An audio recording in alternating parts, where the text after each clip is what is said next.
we divide 704 by 5 in a long division method.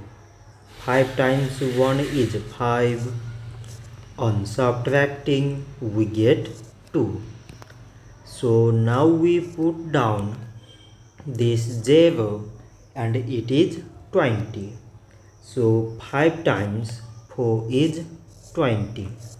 On subtracting we get 0.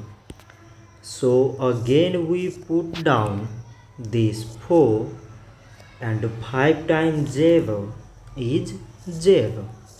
On subtracting we get 4.